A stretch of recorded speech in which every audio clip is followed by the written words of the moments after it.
President Trump versus who? Good morning, everyone. It's Friday, July 12th, 2024. My name is Sam Shalhoub, and it's time for your daily dispatch. So first up, President Trump is going to meet with Hungarian Prime Minister Viktor Orban in Florida, apparently Thursday. Now, isn't it interesting that these heads of state are meeting with what is supposed to be a former president? A lot more going on behind the scenes than I think most people realize. China and Russia have both threatened NATO against provoking confrontation. Two of the largest powers in the world, and NATO is poking them? Not a good choice on their part, on NATO's part. Biden's campaign is quietly testing the strength of a Kamala Harris against President Trump in terms of the election.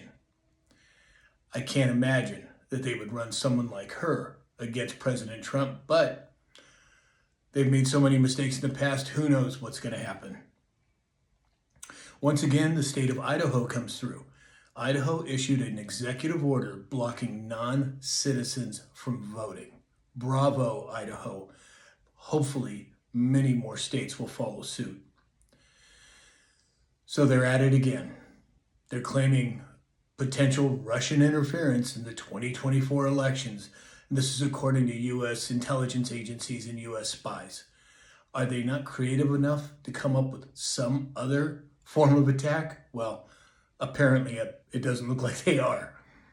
On a much more serious note, 66 Chinese aircraft surrounded Taiwan yesterday in the biggest sortie of the year. Sure looks to me like something's about to pop off over there in the very or not too distant future. Car maker Mercedes is now doing a U-turn and massively increasing their investment in combustion engines as their EV sales fell by over 25%. EVs are just not sustainable. Most everyone knows that, and people are waking up to that fact.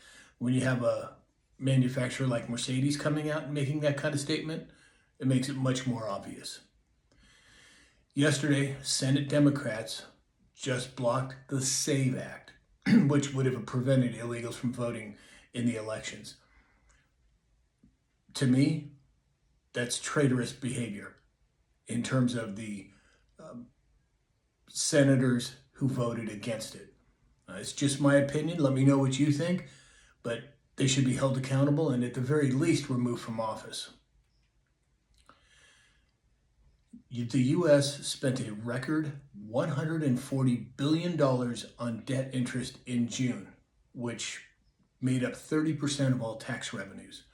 We all know it's unsustainable. The switch is coming. And so many of you have asked me what the switch is. In my opinion, we're going to change the monetary system. It's going to have to do with the Federal Reserve. It's going to have to do with the Department of Treasury and the actual U.S. dollars. And this is just my opinion. But based on everything I've read for so many years, I think we're there now. And this is another sign of it. And then lastly today, I'm going to talk a little bit about the Biden big boy press conference and the Ukraine summit. He made such huge gaffes that either one, they are so far out of bounds that nobody can realize it, or two, there's something else going on behind the scenes. And some of you may agree with me, some of you may not. But I personally believe there's much more going on behind the scenes in our favor than most people realize. Again, just my opinion. Would love to know what you guys think. So that's all we have. If you'd like to support this channel, go to samshalhoub.com. There's multiple ways to do it. Or go to mypillow.com and enter in the discount code SAM. And in the meantime, I hope that you have a great day, and we'll talk again soon.